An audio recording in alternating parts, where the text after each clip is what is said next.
and welcome back to the 100% Real with Ruby podcast. Today I have Garrett back, and we all know that he loves talking all things, not only women's health, but bringing up the common issues that we see with women wanting to actually tone up, get defined, and lose all that, I guess we can call it stubborn fat, or I just want to turn up my belly, and they just have a never-ending pursuit of seeking less numbers on the scale, less food.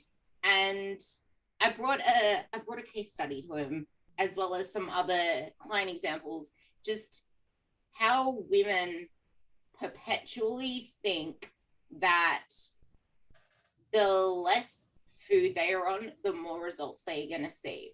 Or as soon as you mention to them, we're going on a diet break, or we're going to start bringing your calories up, they start to have a heart attack, and they feel like they're stuck.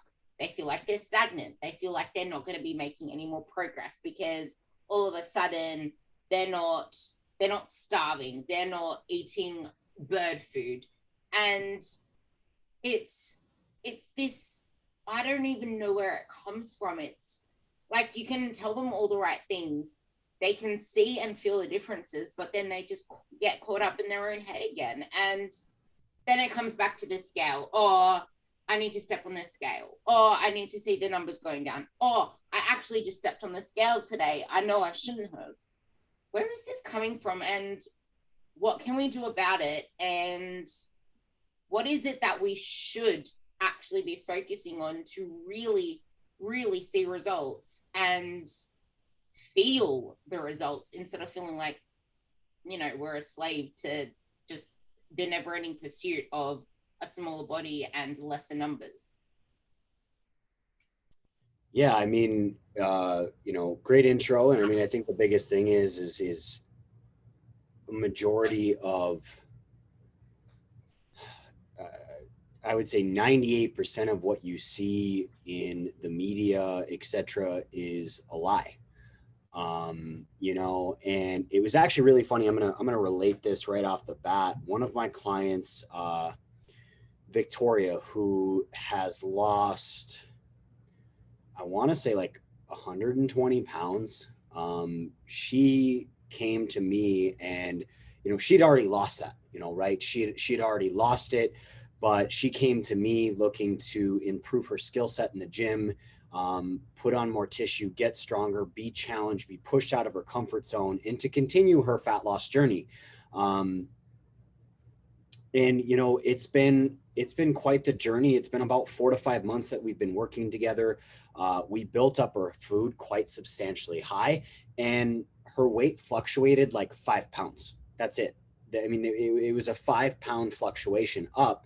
All the while, we were able to, with a few key supplementations added in, she went from having acne that she would hide as much as possible with makeup and a hat and other things like that, like horrible acne, to she now, like, comes in actually for one session in person once a week and has almost no acne at all. It's incredible. And it's taken some time to kind of like learn, as I was pulling calories and pulling calories and pulling calories. And I just kind of kept notice, like, we would get like 2 to 3 pounds down, and then it would kind of stop. And she's one of those clients that's amazing. Like, she tracks what I thought she tracked everything, right? Like, so she was, I use Chronometer for my clients, and I was like looking over everything. And like every once in a while she would post meals, and it's really funny, is like, I really relate to her because she seems to have kind of grown up in a very similar household to the way I grew up. As far as like, my dad was trained in French cuisine. He was a chef for many, many years. And my family is, my mom's side of the family is German, French Canadian, and like Norwegian, Scandinavian. And it's everything is like butter in this, butter in that, butter on this, butter on those veggies, butter in those potatoes. Let's throw some cream in those potatoes. Like, anything you can do to pack more calories into food. Like, my family we got you.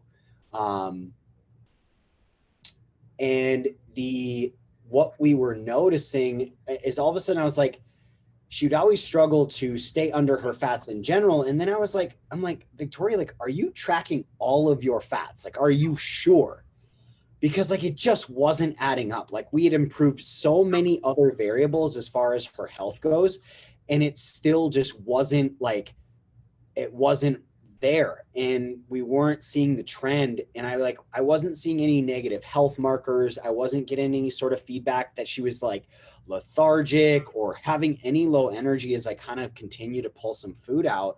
And I'm just like, there's something just off, there's something not right. And sure enough, like all of a sudden we figured it out, and now she's, over the last like 4 weeks, she's lost 8 pounds, and we're heading and trending in that right direction. So I think kind of like full circle back is like, there's so much misinformation as far as like what we need to get the results that you seek. And oftentimes a lot of people need to be fed up. We need to increase your food first. You're not going to magically just blow up and become a balloon. I think we need to teach people that tracking food is a tool and a skill set that can be used to our advantage, and can just kind of start to teach you about nutrition and what your body needs, what feels good. Because then once you start to be kind of more cognizant of what you're eating, is you can kind of look at these meals, look at these foods that you're eating, and you're like, how did I feel? How do I feel? Do I feel good? Do I feel bad? Do I feel sluggish? Like all of these factors, right?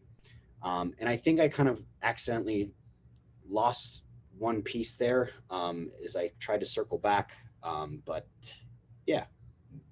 It was so much that you mentioned there that I really want to pick out and relate it back to the initial intro, because there is so much gold in what you said that people may not actually see how it relates to how I introduced it. So you mentioned that she wasn't really in a deficit to start with, even though you thought that she was by pulling out food. And how do you, like, well and behold, there were no negative health markers. And as soon as we actually got on top of it and pulled the food out, because she wasn't living in this chronic deficit that we thought she was originally in, she was able to then lose the weight. And you also mentioned, how do you actually feel with the food? Like, how do you feel after this meal? How do you feel after that meal? But if all you're focusing on is this food going to make me fat? Is this food going to help with my weight loss? Is this good? Is this bad? Did I just do bad? You're not allowing yourself to actually tune into your body. You're not allowing yourself to actually tune into the process. And I will always say, focusing on the process pays the biggest dividends. If you're only going to focus on the outcome, you will not reap the rewards or any dividends or anything until you get there.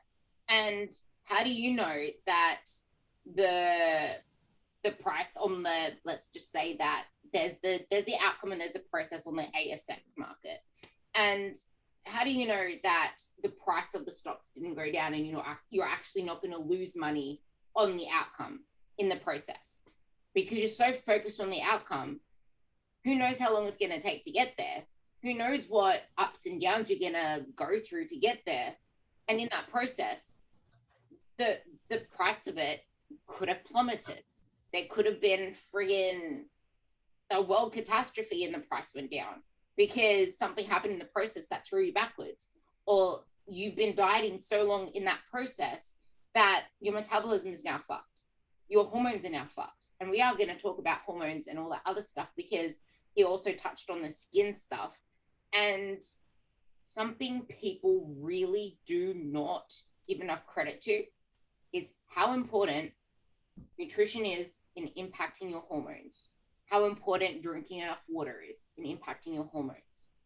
And I put up a story on my Instagram the other day that said, what's more important for someone wanting to lose weight, for someone wanting to change their body? Is it how much you eat, or is it what you eat?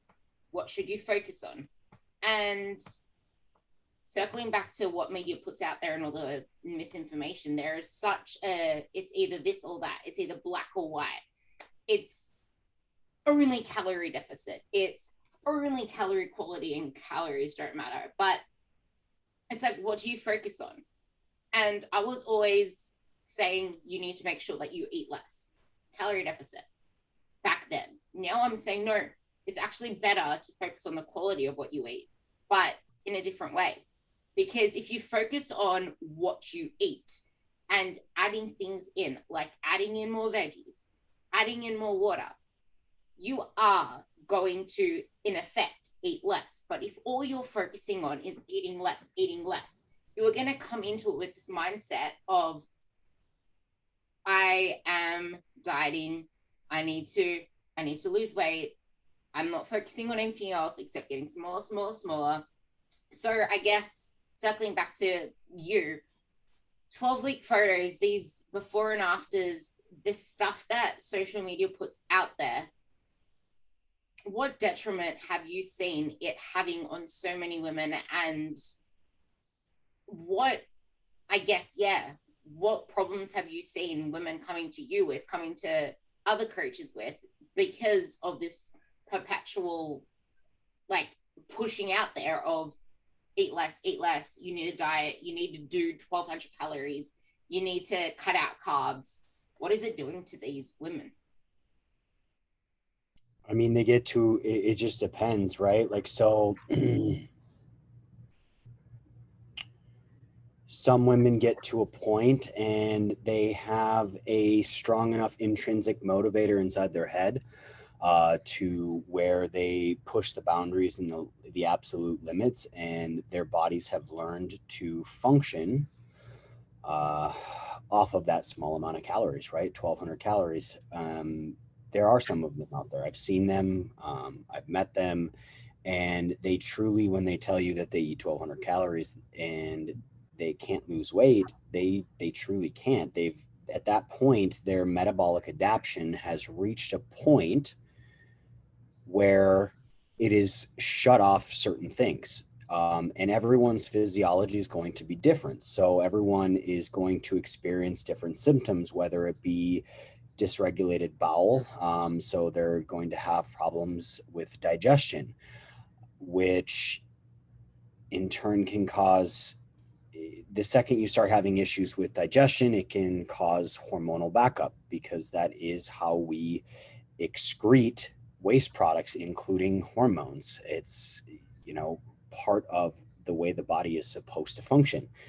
And unfortunately, that can be extremely toxic. So after, if I'm recalling this correctly, it's after 18 hours, if a bowel movement has not passed, that bowel actually gets recirculated. Basically, it's going to start to, the body's going to like hold on to it. It's going to start recirculating those things. And then we run into more and more problems as far as that goes. Now, there's other people who say, like you said, 12 weeks, right? So they hop on a 12-week transformation challenge. Let's say they went in and on average, if you track their calories for an entire month, they were eating 16 or 1,800 calories. And so 1,200 calories it gets them to lose weight. They have an incredible transformation in 12 weeks. However, what is the exit strategy? What does 16 weeks look like? What does 18 weeks look like? And better yet, what does 24 weeks look like? So what do we look like at 6 months? Have we maintained? Was it sustainable? Was there an exit strategy? Meaning, like, were we properly fed up following that? Like, did we get enough food following that? So these are all going to be factors that we see that oftentimes are not properly taken care of. And in turn, it causes a lot of issues, because all of a sudden they fall off plan. And let's say during that 12 weeks, like, let's say they're eating a lot of nutrient dense foods, they're eating a lot of salads, they're eating a lot of protein, and then they no longer, they leave the gym. and they no longer have that accountability. They're no longer prepping their meals, and all of a sudden they're eating like higher calorically dense foods, less nutrients, and their body's adapted to 1,200 calories. And all of a sudden, let's say they're even consuming 2,200 calories, but it's not a good 2,200 calories. There's just a storm of things that is going to start to happen and cause more and more issues. And that's where, like, a lot of times, like, you know, these girls come, and so more often than not, like when they first come to me personally, like I feed my girls up. I push the limits of their calories as much as I possibly can. And I always ask them to give me like a grace window. I'm like, hey, I need you to give me 5 pounds plus or minus. I need you to give me a little bit of a window in order for me to make the changes that we want. And that's exactly, like, kind of circling back to Victoria and her situation, is like, she gave me that 5 pound window. She trusted me, and I built up her carbohydrates, I want to say, to like 300 grams plus per day. And she only fluctuated up like 3 pounds initially. And to kind of like bring that case study back in, and how like our family and friends play such a huge role in our mental state, is her mom kept asking her if she was going to get diabetes from eating the amount of carbs I was feeding her. It's funny what, Like, literally asked her if she was going to get diabetes from eating just carbs. Like, this wasn't like, hey, I'm asking you to eat a bunch of donuts and lollies and candy and whatever. Like, it's literally like when I say Victoria was on top of it, like, it was sweet potatoes, rice, potatoes, oatmeal, like all like healthy, nutrient dense foods full of good vitamins and nutrients that, yes, they happen to have carbohydrates in them. But the thought process behind it was basically that she was magically going to get diabetes from eating real food. this is really highlighting exactly what media puts out there, but it depends who you follow as well. And a lot of the trends out there are slamming fats. They're slamming, not slamming fats, slamming carbs, slamming sugars, slamming all of, like, what we see on media, we don't even question, because we as women are in such a desperate state to just lose this fat, to just get smaller, that we're willing to believe anything that's fed to us. So we give it a go. We may fail, we may struggle, we may, because we're just chasing this external thing instead of looking internally and actually doing it the right way. We're not giving ourselves grace. We're not actually following a plan. We're just following advice that is so extreme. And then we lose faith in ourselves and we put the weight back on.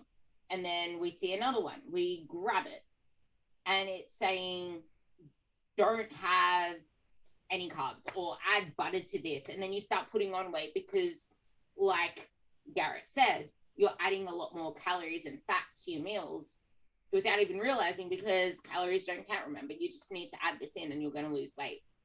And then you realize that's not working, lose faith in yourself again, and you just revert to, okay, I'm just going to keep eating less and less and less because less is going to get me more results. And then there is also the case of, you tried something, it worked, and then it worked until it didn't work, and then you lose yourself for a few months, maybe a couple of years, and then you realize, oh no, I don't like where I am right now. Maybe I should try that diet again because it worked. No, the fuck it didn't.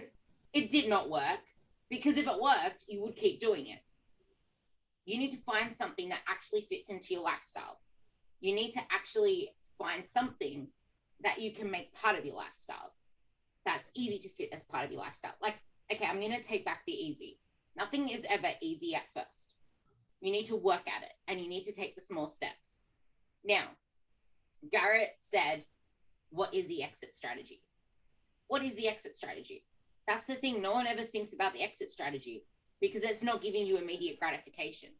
And the brain can't comprehend anything that's unknown. It fears it. It has resistance. And this is a big theme about everything that I'll be doing soon on self-sabotage and resistance and fear. But that is a big part of everything, because we're so used to self-sabotaging ourselves because of this perpetual cycle we got ourselves in. I really want to ask you now, what is the actual importance of fueling the body? It's like we try all these different things, but have you actually tried thinking about fueling your body, fueling your lifestyle, fueling your activity? Why is it so important to give the body enough food for a long enough time? And where do hormones come into this? Where does the thyroid come into this? And where does gut health come into this? Yeah. I mean, to keep it like relatively simple, right, is we have to look at it and think of it in a way of when you're fueling your body, when you're giving your body enough nutrients, enough fuel to perform, everything is going to function optimally. And that means everything from your hormones to your thyroid to your digestion. Now, obviously, there's medical conditions, there's thyroid disorders, there's these things can happen. However, a lot of what we are seeing that is becoming more and more and more prevalent, more and more common is exactly that. Like, uh, disorders and disease that are caused by lack of eating enough food, lack of nutrients in order to run all these appropriate pathways. We have to start looking at it as, okay, as long as if I'm eating enough food, I should be able to sleep well. I should be able to poop well. I should have a strong libido, and my hormones and my thyroid will function optimally. And in turn, these, if we're fueling but everything needs fuel, right? So everything from our workouts to blinking, twitching, walking, it all needs fuel.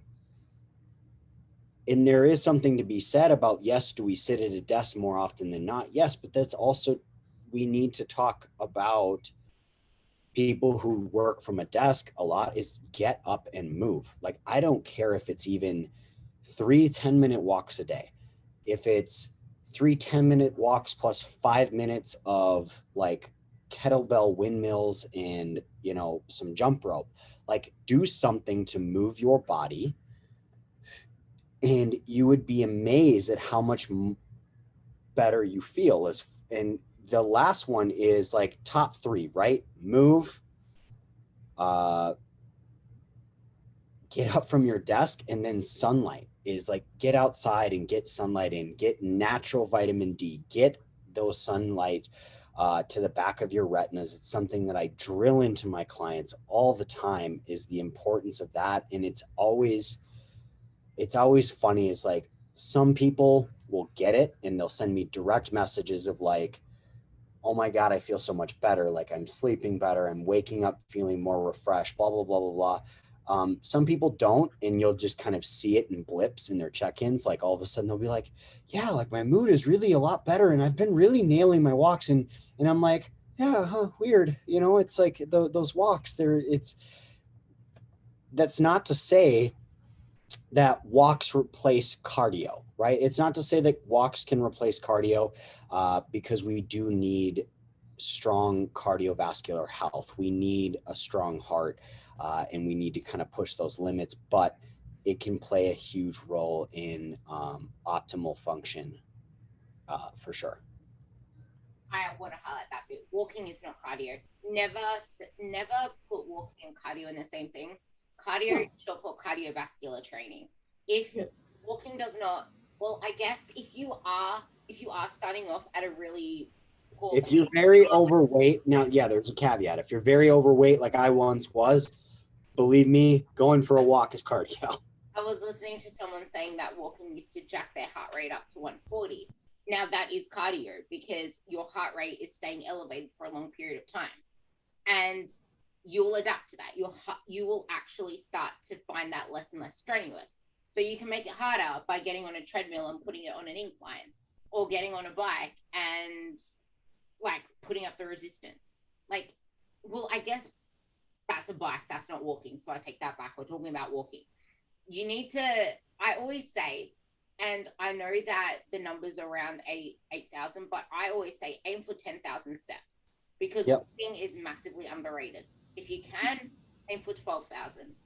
10 to 12,000 is my thing because the more you walk, the more you're increasing your sensitivity to glucose, the more that you're increasing your insulin sensitivity, the more that you're increasing your cognitive function, your focus, the more that you're actually focusing on you in this busy world. And people just do not move enough these days. They're too busy with the kids. Like, walking can actually make you closer with your family. Get the family involved. Like, it doesn't just have to be a solo activity. It doesn't have to be just on a treadmill. It doesn't just have to be around your neighborhood. It can be anywhere, anytime. It doesn't have to be without music. You can put music on. You can put an audiobook on. Like, it gives you time to yourself, and people don't spend enough time with themselves. And it's a game changer for like my moms. You know, it's one of the, you know, I coach moms, and it is a game changer for them because it's not only going to improve their health and their circadian rhythm, but getting kids outside and getting them sunlight, getting sunlight to the back of their retinas and all that stuff just helps their circadian rhythm, helps their internal clocks regulate and understand, okay, it's time for bed. It's huge. Like, I can't stress the importance of circadian rhythm enough. And I really want to bring that back to the food as well. Keeping a regular food schedule, keeping a regular everything regulates your body so much more because there is a circadian clock in every cell of your body. And the more routine you have in your life, the better. And non-negotiables are the most important thing. And I really want to bring this back to the whole topic of you need to focus on doubling down on the process and be willing to invest in eating more food. Because, like, what exactly happens when we don't eat enough while we're living in a high stress lifestyle? And most people do not eat enough freaking protein. And you know, my thing is, everyone says eat your fucking vegetables. I say eat your goddamn protein. Like, people do not eat enough protein. If anything, take your protein even higher because protein is essential for metabolism. It's essential for hair, skin, nails, like you mentioned, acne. It is essential for every single thing in life, including your cognition, including bloody just living and actually seeing fat loss results, seeing your body tone up, shape up. Protein is what does that. But so do veggies because you need the nutrients. And without protein, without veggies, your gut health is going to go down the window. Your brain health is going to go down the window. Your fat loss results, they ain't going to happen.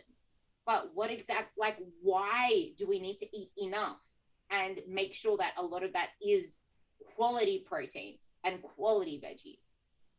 Because when you don't, when you don't eat enough, when you're not eating enough, exactly kind of what I touched on earlier and like made a point is everyone's physiology is different, is your body's just going to start shutting things down, whether it's down regulating your thyroid function, whether it's down regulating your digestive function, your libido, your, all of it. It starts to kind of go in and it's like, well, how do we function? How do we walk, breathe, sleep, get work done, you know, play with the kids, all these things, right? Something has to, something's got to go first. So if we're not getting enough fuel, it's just going to start lopping things off kind of in a sense, as far as it's not going to give you you're just not going to be running optimally. You're not going to have the proper function. And it's because your body's number one priority is survival, is to keep you alive. And so it just makes judgment calls if you're not giving it enough fuel as to what's the highest priorities. Yeah. And I guess some women like to kind of deny it by saying, oh, but I have plenty of energy to do this. Oh, but I'm running around like this person. I'm playing tennis on this day. I'm running around the kids with this day. I'm taking the kids to this sport, this sport. I have enough energy for everything. And they're not really eating much. They don't want to eat much. They want to eat less food. Oh, but then they might have a donut one day. Not count it, but still not want to bring up their food. But the thing is, they're saying they're not losing weight. They're stuck. They're plateaued. Well, yeah, your systems aren't working functionally anymore. You're not giving them what they need. And we mentioned this a million times in this podcast. You need the essential vitamins and minerals to have your systems working, to have your digestion, your gut health, to have your metabolism, your thyroid, to have your sex hormones, to have your fat burning hormones, to have all of this stuff working. Your fat burning system does not work without protein, does not work without magnesium, without actual bloody, like your thyroid actually sending thyroid hormone, sending all of this stuff in your body to actually kickstart stuff, because your thyroid is in charge of so many different things. Like your body needs thyroid to kickstart a lot of processes. Your body needs adrenaline, but it also needs adrenaline to come down. Because if you're in a constant state of adrenaline, you're not eating enough protein, you're not giving your body enough fuel, then you're going to start to burn muscle. Then your systems are going to shut down because it's trying to survive. And like, I bet you can actually confirm this. Most women are living in a high stress state. They're living in a state of always wanting to do more, AAA personality. Oh, but if I'm not making any progress, if I'm not seeing massive results, I'm stuck. I'm going backwards. If I'm not losing weight, if I'm not losing numbers on the scale, if I'm not actively chasing fat loss, I'm failure. I'm not making any progress because I'm not losing weight. But then the biggest thing of all, there are some women that still cannot commit to lifting weights. It's so far into them. All they want to do is just eat less food, do more cardio. Can't be fucked for cardio. I just want to eat less food. Life is too busy. Oh, but I can't let all of this food go to waste in the house. I mean, it's not good for me, but I can't just throw it out. That is something I see a lot of the time, and I'm probably sure that you do as well. And it's like this perpetual cycle of, you do not have clarity in seeing, why don't you just eat the right foods, move in the right direction, feed your body what it needs, and stop living in a deprivation dieting mindset, because then that's when all of these thoughts come up. So, and the cool thing is when you build up food, right? When you've built up food and your body starts to function optimally, right? So hormones start to regulate, because like your body doesn't forget. Like if you start to give it the nutrients that it needs, it doesn't forget, and all of a sudden you will start to notice probably fat loss. Maybe the scale probably not, maybe the scale probably isn't going to move right away, right? But if you coincide strength training with eating enough food, is you're going to start to notice your energy levels better, your libido's better. You're going to enjoy training more because it's not going to be so hard. You're not going to be as sore. You're going to sleep better. And in turn, like, rather than looking at a donut and you gain 10 pounds from just looking at it, is you can actually enjoy that donut. It can be a part of your day, but then it's like the next meal, you're having a high quality protein source, you're having some vegetables, you're having a carbohydrate source, like you're having all these things and enjoying them, and you're not gaining weight, and you don't have to be afraid of having that donut or that cookie or that chocolate or that ice cream or that popcorn, whatever it may be that you enjoy. this is a process. I do want to emphasize, it is a process. You can't expect to be able to be in this state that Garrett's saying within a few months, sometimes even within a year, because your body, if you've been living this perpetual lifestyle for years, for months, for years, you're going to have to build up to that. And sometimes you're not going to be ready, and that's okay. It doesn't mean you have to give up, because he made a very good point. So many people are just living on the whole, oh, YOLO, okay, back to dieting mode. Oh, YOLO, oh, it's holiday season. Oh, it's National Donut season. And you're going to keep doing this cycle instead of just realizing you can eat that food. Maybe not yet. Maybe you need to actually give yourself some patience through the process. And then, yes, you can eat it. Yeah, I was listening to a podcast actually today, and now granted, this was a circumstance in a gentleman who was 600 pounds, right? He's lost 470 pounds. 470, yeah, 470, something like that, 370. He's lost a lot of weight. And it's, is people, when you start a journey, when you start a health and fitness journey, there's going to be a lot of people in your life that are going to negatively react. They are going to make comments like, you can take it easy. You don't have to do that.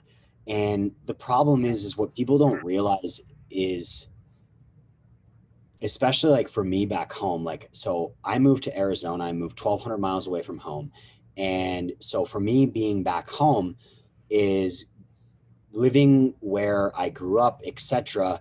All that, like it was so easy to be around this family member or that family member or this event or that event. And before you know it, these events and reasons to go off plan are there every other day, every other weekend. It's someone's birthday, it's someone's graduation, it's someone's this, that, and the other thing, right? And look, you owe no one anything. You don't owe anyone a bite of their cake, a bite of that cookie, a bite of that pizza, whatever it may be, because you're at this event. And when you choose your health and your family's health, because like when I think of family, I someday want to be married and have kids. Like that's my number one priority. My wife and my kids, period. Not my dad, not my sister, not my aunt, not my great aunt. Like I love them, but like their feelings around my food choices, I don't need to support their feelings. I can choose to follow and execute my plan for the betterment of my health, my longevity over the course of my life. And if that hurts their feelings, then that's on them. That's their problem, not my problem. And it goes the same for any of my clients. Like you owe no one nothing. You don't have to take a bite of your sister-in-law's favorite casserole that she loves making if it's not going to fit into your day for that day. Or you can choose to have a very small, or you can make that choice and be like, hey, I'm going to have a very small serving because this is something I really enjoy and I want it to be a part of my day. But you don't necessarily have to go back for seconds to feel obligated. And it's not going to make you any less a part of that person's like event. Like just your presence should be enough. It kind of goes the same way as like I got an Oura ring 6 months ago, started tracking some data, and I was talking with my chiropractor, my doctor, who was one of the founding members, like doctors who was asked to help test Whoop. And he's been tracking his sleep for 6 years. And we've kind of both come to the same conclusion is I no longer participate in casual drinks, meaning 1 to 2 at dinner. Like I've seen what it does to my sleep and it's not worth it to me. I don't feel like I'm missing out on anything in life. I don't feel that just because I choose to not have 1 or 2 cocktails, as much as like I'm a former bartender, I'm a former mixologist. I love cocktails. I love the taste of them. I love the experience of going out for cocktails. It's really fun. But at this point in my life, it does not coincide with where I'm headed with my goals, my dreams, my aspirations, and or my health and longevity. Now, that's not to say that I'm never going to drink. It's just going to be like when I choose to drink, the 1 out of like maybe 4 times per year that I choose to drink, it's going to be a situation where like I'm probably going to have 5, 6, or maybe 7 cocktails, depending on how many hours I'm drinking or what the situation is. Because like, I know what it does as far as the impact on my overall health and like well-being and like what's going on with my sleep. I just don't like, I've kind of just come to that conclusion, like casual drinks just isn't going to be for me anymore. One or two just doesn't, it's just no point. I like people don't give themselves enough time to stop and reflect to ask, how is this actually serving me? Because you develop a habit of, oh, I always have this, or my identity is this person, or my friends do this. I need to do this with them. Do you really need to? Like, is it taking you any closer to who you need to be? And it's not an easy cycle to break. And my goodness, they're like, I didn't realize how many people actually just go for that wine or go for that beer, and it's just this crux. And it's like, but why are you grabbing it? What can you replace it with? What is it doing for you? And how is it impacting your future choices? How often are you doing it in a week? Do you really need 3 every single day? Why not save it just for the weekend and allow yourself that? And oh my God, this is the best thing to highlight towards as well. I think I might make this a highlight. Okay, this time. But if you are constantly living in a dieting mindset, if you are constantly living in the mindset of deficiency, of deprivation, those wines every night are so much more attractive. The cake that your friend has, you're not going to stop at one slice. The biscuits on the table at work, you're going to always want them because you're in a deprivation mindset. You don't actually realize how abundant your own food is, how you have all of these choices and you can always have these things. It's like what I always say with Easter and with Christmas. What's so special about Easter chocolate that makes you want to eat the whole freaking schmozzle that you got gifted for Easter that day? Walk to Woolworths, walk to whatever grocery store you go to.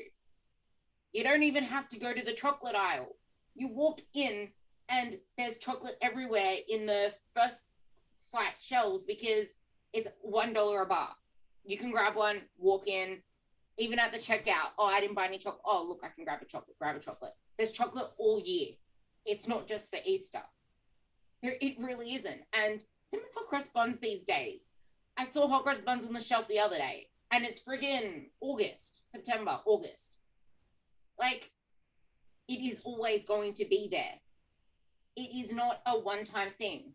That cake is always going to be there. If it was a homemade cake and you really want to have it, cool, get a slice. But if you're living in a I just want to lose weight or I fucked up mentality, that isn't going to end well. And it all comes down to your mindset of the way that you actually approach the whole situation. Now, I really wanted to bring context to the way women feel about eating carbs or eating more. And I struggled with that too. Like, I was scared of, oh, but if I eat more, the weight's going to go up. Or if I eat more, what if I get fat? I don't want to get fat. I'm trying to lose weight here. I don't want to get fat. I'm trying to look better here. I'm trying to look lean and jacked and actually look like I want to look what I want to look like. I don't want to eat more food and then have to lose it again. Or I don't want to eat more food and then gain more weight. And then what if I can't lose it again? I just thought of that too. Like, women have a fear of, I struggled so much to lose this weight in the first place.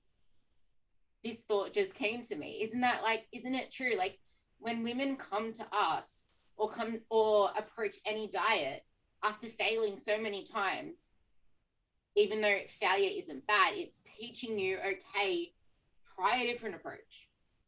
But if you're so used to struggling with losing weight, struggling with any approach, and then you're faced with not dieting right now, not actually moving the needle right now, you're gonna freak the fuck out.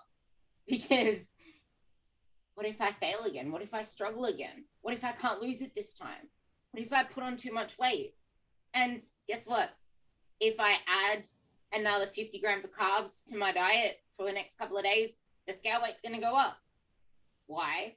Because one, extra food. Two, carbs are carbohydrates. They carry water, hydrate. Like, I'm going to put on water weight with that too. Like, I increased my carbs the other day and my weight is now like 500 grams up. Like, that shit happens. But as soon as someone steps on the scale and all of a sudden it's not moving or it goes up, fuck, I'm not going to eat today. I'm going to cut out this. I'm hungry. Oh, those biscuits at work look so good. You'll either go through this cycle, not touch those biscuits, and then binge later on, or go through this cycle, touch those biscuits, go through this cycle, touch those biscuits. Like, you need to actually give yourself grace and set yourself up for success. Set yourself up for the long process. The process is where magic happens. I want to end this with you really honing home why it's so important, going into all of the aspects that you can possibly mention on why it is so important to commit to the long term and actually go through these phases and not live your life dieting, but to live your life eating enough to fuel your lifestyle, maybe plus a little bit more, and then plus a little bit less, and yes, plus a little bit less, because we're not thinking deprivation, we're thinking around a range of actually fueling your lifestyle, which is moving like this. And it allows for that little weekend thing, date night, but it's fitting into your plan. Why is it so important to actually focus on living most of our life that way and then only spending a little of time actually losing the weight? For optimal function of your whole entire system as a whole, right? Is so much of today's disease is preventable if you simply get enough sleep, see enough sunlight, eat enough food, drink enough water, and have a fulfilling life, right? So surrounding yourself with family, friends, camaraderie, all the above. And it's just so, it makes life so much better when you're eating enough. And what, to quote Luke, our mutual mentor, is, what gets measured gets managed. And it's not a life sentence. You don't have to measure forever. If you choose to do so, you can. But, a lot of people, oftentimes, if going about it is they start to track their calories, they get themselves up to maintenance calories. Okay, cool. Now, as long as your health is in a good standpoint, right? Now we can begin to progress into a cut. You've reached, let's say it's a small amount of fat that you need to lose to hit your goal, to feel good in your own skin. And you progress into that cut, and then you have the exit strategy out. And so now you've come back to maintenance calories. You've comfortably tracked at maintenance calories for, say, 3 months. And eventually you start to kind of notice patterns and habits and rituals, and you enjoy nights out and you do this and that throughout those 3 months. And before you know it, you've kind of created a ritual of like what you tend to eat every day, what you're going to be eating on the weekends. And before you know it, like, you've built yourself a lifestyle where you're not feeling constantly deprived.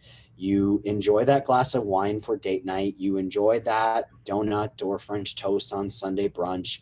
And then in turn, you maintain a weight you're happy with, you look in the mirror, you enjoy it, you sleep better, you have better libido.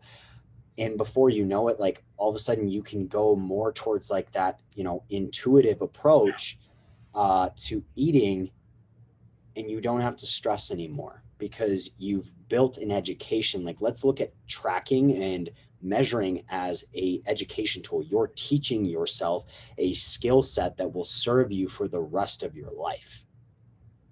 This is why structure is so important too. Like, I've actually been tracking my food since I was 17.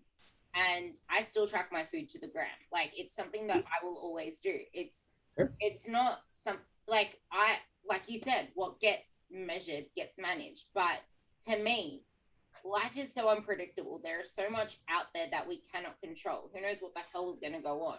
Like, things happen one day, work, clients, business, like all this stuff is everywhere. Who knows what I'm going to get overwhelmed with next? Who knows when I need to actually take the back pedal again because I realize that I'm getting overwhelmed and then need to chill. Like, who knows what's going on?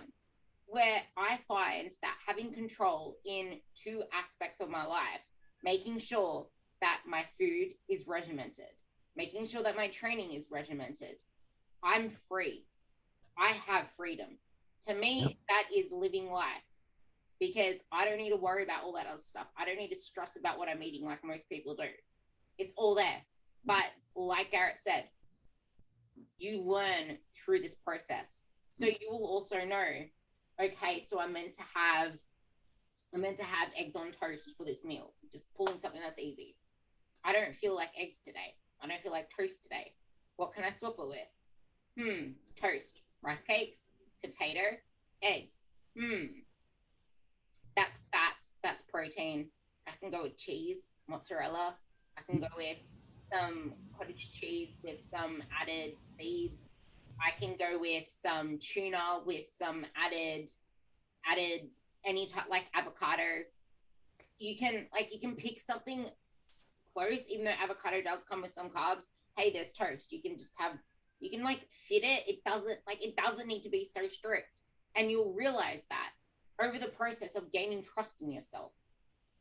So I guess I think that's the biggest, and I'd like to say on that is, you know, kind of it's funny is there's an author here in the States that a lot of people is familiar with, and it's Jocko Willink, and, you know, his book, Discipline Equals Freedom.